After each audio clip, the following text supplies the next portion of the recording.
ये खाटू वाला? कौन है ये लखनादारी? दुनिया में इतने मंदिर, भोलेनाथ के मंदिर के बाहर लिखा ओम नमः शिवाय, हनुमान जी के मंदिर के बाहर लिखा है जय श्री राम। मात्र एक दरवाजा दुनिया में जिसके आगे लिखा हारे का सहारा, हारे का सहारा, हारे का सहारा। कौन है? सनातन धर्म में इतने मंदिर, क्यों अकेला है सालू जिसमें शीश के साथ श्रृंगार स्वरूप है? ऐसी क्या शक्ति है कि जैसे जैसे कलयुग बढ़ता जा रहा है, हजारों से लाखों हुए, लाखों से करोड़ों हुए, अब गिनती करनी मुश्किल हो गई है कि खाटू जाने वालों की गिनती क्या है। सुनना जरा ध्यान से, मेरी हाथ जोड़कर विनती, ये 10 मिनट मुझे दे देना। 11वें मिनट आप खुद महसूस करोगे कि श्याम बाबा हमारे पास है, हमारा खास है, उसके होने का हमें एहसास है। मुझे श्याम प्यारे की हारे का तू है सहारा सामने, हमने भी तुझको है पुकारा सामने। हारे का तू है सहारा सामने, हमने भी तुझको है पुकारा सामने। नहीं और कहाँ जाए, अब बोल कहाँ जाए,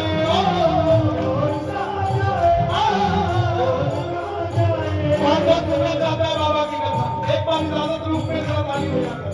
आगे का तू है सहारा सामने, हमने भी तुझको है पुकारा सामने। आगे का तू है सहारा सामने, हमने भी तुझको है पुकारा सामने। और ये बात शुरू होती है महाभारत के उस युद्ध से जो युद्ध हुआ पांडवों और कौरवों के बीच।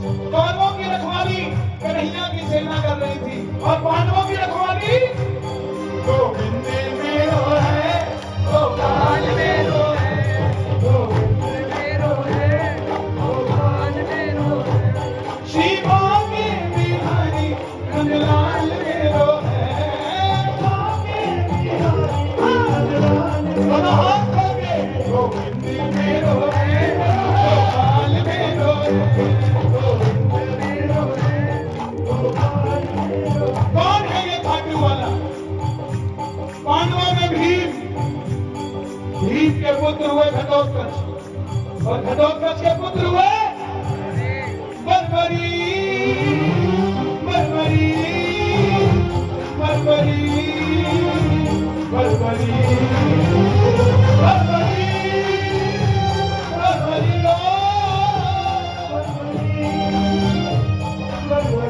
बाल घुंघराना थे, बर्बर शेर की तरह थे, इसलिए नाम पड़ा बर्बरी।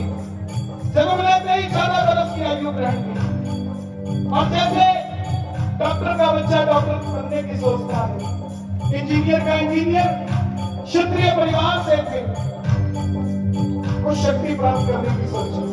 माता मौलवी के लाल है, बोलिए मौलवी के लाल की, मौलवी के लाल की,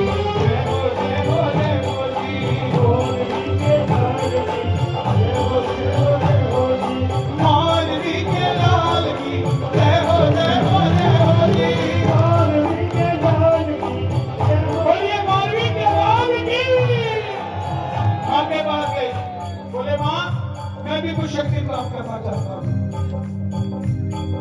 मां ने मां दुर्गा की तपस्या करने के लिए कहा और शिव के बिना शक्ति अधूरी, शक्ति के बिना शिव अधूरे। निकल पड़े बर्बरी मनाने के लिए। भोले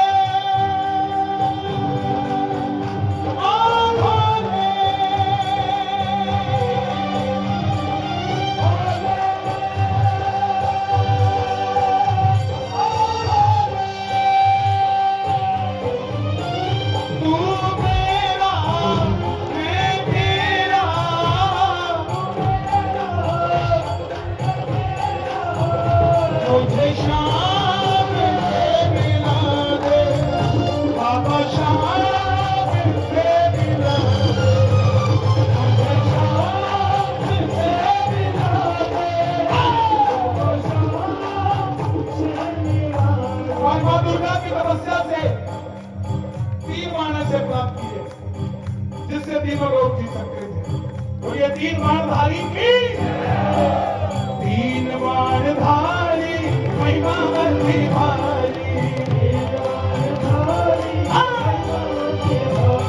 जो खाटू वालो सावरियो,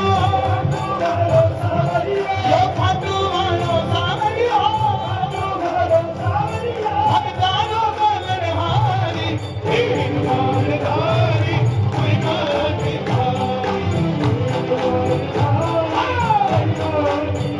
जब इंसान के पास धन आता है तो खर्चने का मन आता है, और जब शक्ति आती है तो इस्तेमाल करने का मन आता है।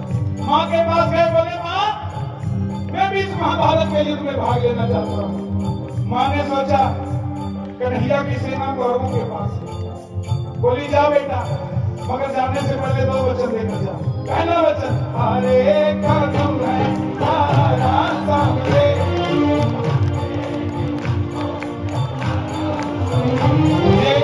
ये कथा कोई आम इंसान नहीं सुन सकता। कोई गल्ला सुनता है साहब, कोई गल्ला सुनता है।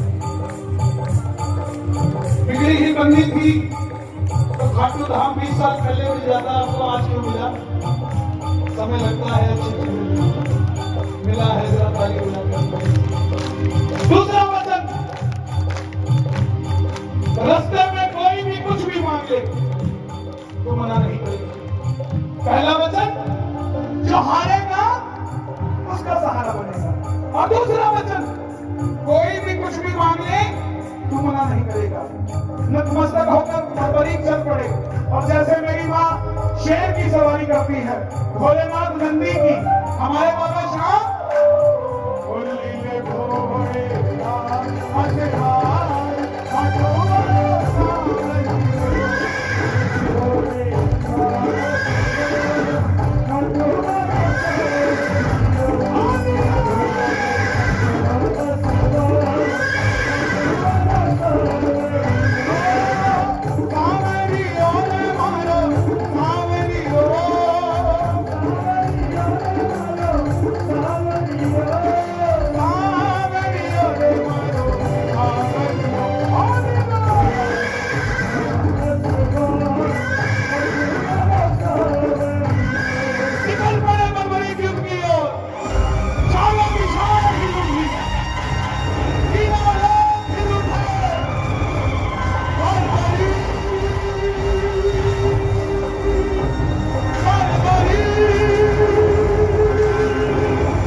और जब अर्जुन का रथ हिला, अर्जुन ने अपने सारथी से कहा, माधव देख कर आओ ये कौन है?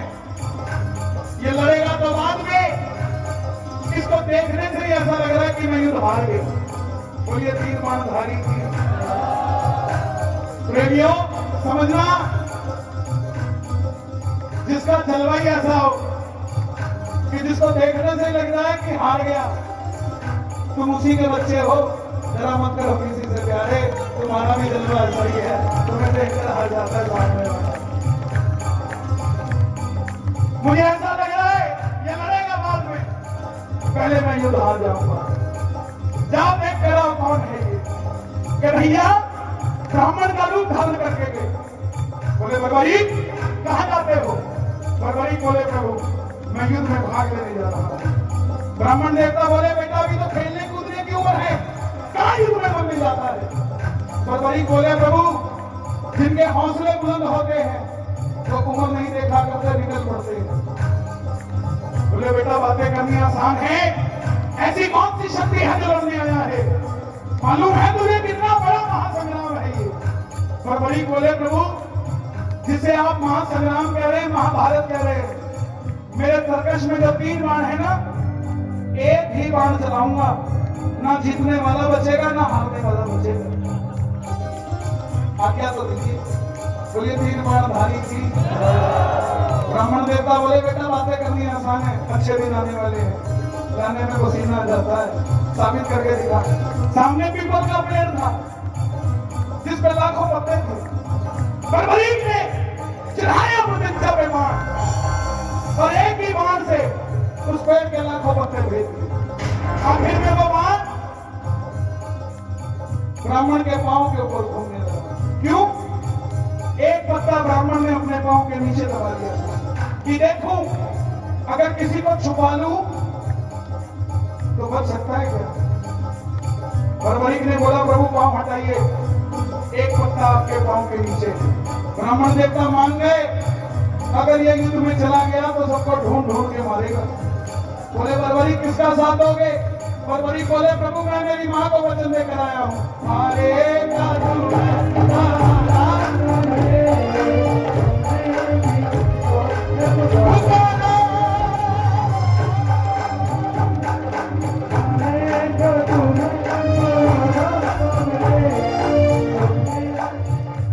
अब ब्राह्मण देवता बोले, ये कैसा वचन दे दिया हारे का सारा? अगर पांडवों की तरफ हुआ तो कौरव भागने लग जाएंगे तो कौरवों की तरफ चला जाएगा। कौरवों की तरफ हुआ तो पांडव भागने लग जाएंगे तो पांडवों के पास चला जाएगा। इससे तो युद्ध का निर्णय नहीं निकलेगा। बर्बरीक ने हाथ जोड़ दिए, प्रभु मेरा मार्गदर्शन कीजिए। सुनना प्रेमियों, मेरे नौजवान भाइयों, मेरी बहनों, ब्राह्मण देवता के मुख से आवाज आई, हे बर्बरीक, कलयुग में धरती के कल्याण के लिए एक शीश का दान चाहिए। और इस समय द्वापर में सिर्फ और सिर्फ 3 महाबली हैं, जिनमें से किसी एक के शीश के दान से कलयुग में धरती का कल्याण हो सकता है। और वो 3 कौन है? पहले भगवान श्री कृष्ण, उनकी बलि नहीं ले सकता, उसने युद्ध रचना है। दूसरे अर्जुन, उनकी बलि नहीं ले सकता, उसने युद्ध खेलना है। तो हे बर्बरीक, बच्चे तुम अपने शीश का दान दो और कलयुग में इस धरती का कल्याण करो। बर्बरीक ने अपनी मां को वचन दिया था कि रास्ते में कोई भी कुछ भी मांगेगा, इनकार नहीं करना। ब्राह्मण देवता की बात सुनते ही निकाली तलवार और बोले, हे प्रभु, ये मौलवी का दान आपको वचन देता है शीश दान में दिया जाएगा, लेकिन जो शीश का दान मांग सकता है वो साधारण ब्राह्मण नहीं हो सकता। आप अपने असली रूप में आइए। और प्रेमियों, महाभारत के युद्ध में पहली बार मेरा बहुत मुगल वंशी वाला अपना विराट रूप लेकर पताल पर खड़ा हो गया।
शीश उतार कर देते। कन्हैया बोले, तुम्हारी कोई इच्छा है? बर्बरीक बोले, प्रभु युद्ध लड़ने आया था, लड़ नहीं पाया, युद्ध देखना चाहता हूं। कन्हैया ने शीश को अमृत पान कराकर ऊंची चोटी पर रख दिया। वो चोटी कहीं और नहीं, हिमाचल में सिरमौर जिला चूड़धार पर्वत आज भी मौजूद है, वहां पर वो शीश रखा गया। इस समय माइनस में टेम्परेचर है वहां जहां वो शीश रखा गया। अप्रैल मई जून में वो जगह खुल जाती है। कोई जाना चाहे तो हिमाचल सिरमौर जहाँ पर बाबा का शीश रखा है। भोलेनाथ का मंदिर है वहां, तो उसके आगे कुछ भी नहीं, सिर्फ शीश। और जाओ तो अच्छी दूरबीन लेकर जाना। कहते हैं आज भी वहां से दिल्ली का लाल किला नजर आता है, इतनी ऊंचाई है उसकी, जहां पर वो शीश रखा गया। आखिर में पांडव जीत गए। और जैसे हम करते हैं, काम अच्छा हुआ तो किसने किया, और गलत हुआ मुझे नहीं पता, मुझे बताइए। पांडवों ने भी यही किया, हमने अभिमान का युद्ध हमने जिताया, लेकिन दिल में कौन करे, चलो चले मुरली वाले के पास, चलो चले मुरली वाले के पास। पांडव जा रहे हैं मुरली वाले के पास, ताली बजा के।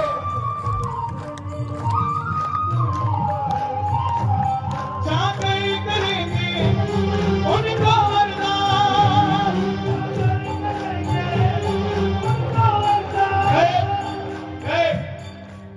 कन्हैया तो अपनी मुरली बजा रहा।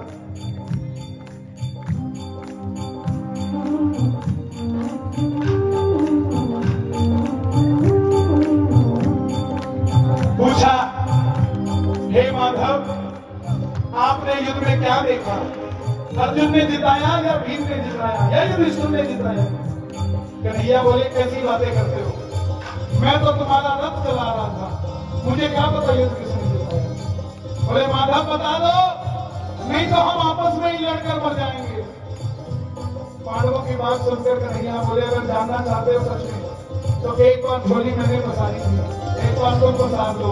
चलो चले उस शीश के पास, दोनों हाथ भागे, और बड़ी बाबा शाम बनने जा रहे, दोनों हाथ भागे, चलो चलो चलो चलो चलो चले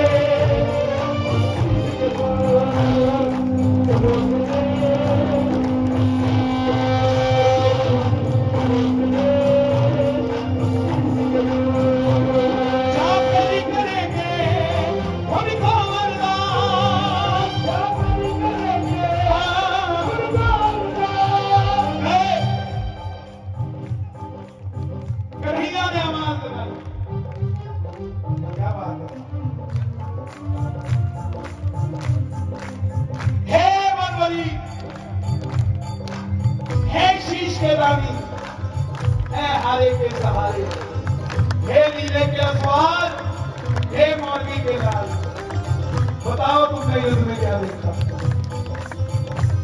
बर्बरी के शीश के बारे, पांडवों किस चीज का घमंड करते हो? पूरे युद्ध में मारने वाला भी कन्हैया था और मरने वाला भी कन्हैया था। मुझे पूरे युद्ध में सिर्फ और सिर्फ भगवान श्री कृष्ण का सुदर्शन चक्र करना है। कन्हैया को ये बात कितनी पसंद आ गई। प्रेमियों, जब हम खुशी में होते हैं तो पता नहीं सामने वाले को क्या कुछ दे जाते हैं, ये भी दे जाते हैं, ये भी दे जाते हैं, ये भी दे जाते हैं। क्या वक्त रहा होगा कि बर्बरी का वो जवाब सुनकर कन्हैया का मन कितना प्रफुल्लित हुआ कि वरदान दे दिया। सुनना जरा वरदान क्या मिलेगा कि है बर्बरी, तुम्हारे जिस शीश को मैंने अमृत पान कराया था युद्ध देखने के लिए, जाओ तुम्हारे इस शीश को अमरता का वरदान देता हूं। दूसरा वरदान, कलयुग प्रारंभ होते ही मेरी 16 की 16 कलाएं तुम्हारे इस शीश में विराजमान हो जाए।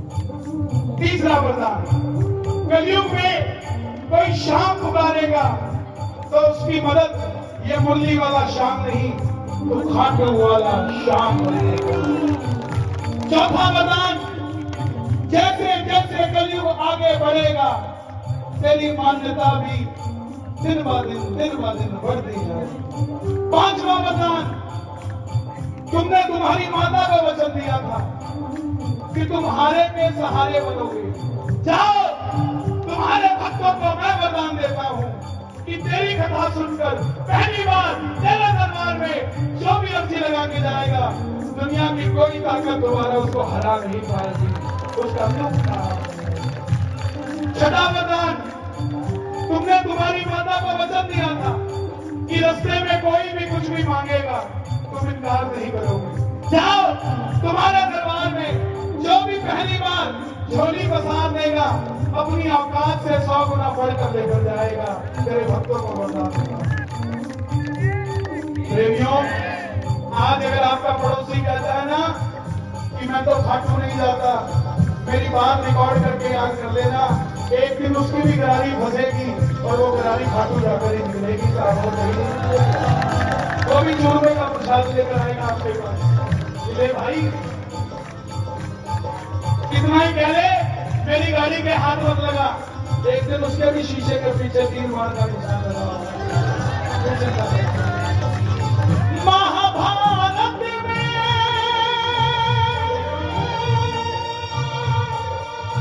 आपने कृष्ण को शीश बदान दिया,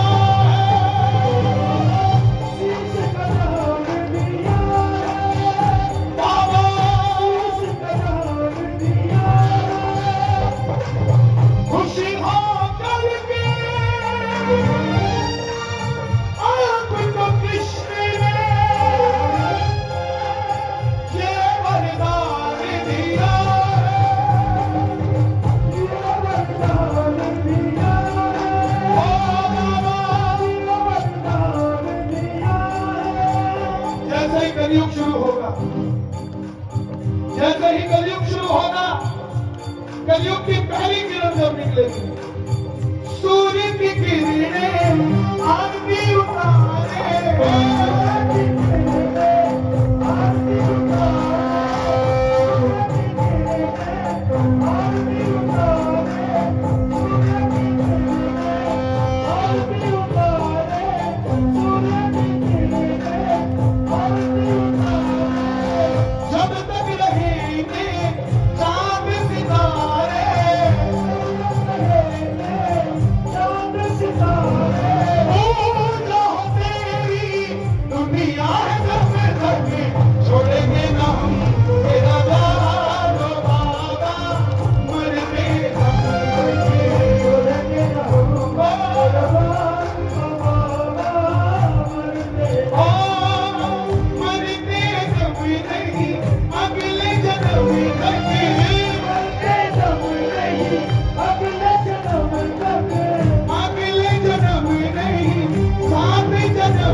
मेरी हाथ जोड़कर विनती, सारा विशेष ज्ञान बांटते हैं आप फेसबुक में, सारा विशेष जो कहीं भी मिलता, श्याम लाडला, श्याम प्रेमी, श्याम दीवाना लिखो, लेकिन पहले उसके काबिल बनो। इस कथा को कम से कम 5 लोगों को सुनाना साथ, उसके बाद जो मर्जी लिखना आप उसके लायक हो। लेकिन जब तक बाबा के बारे में ही नहीं बताया ये है कौन, तब तक दुनिया को पता क्या लगेगा कि कैसे मिलेगा, क्यों मिलेगा, कितना मिलेगा। सबसे पहले बाबा देखो, वादा करते हो सुनाओगे, कोई भी घर में चाय पीने आ जाए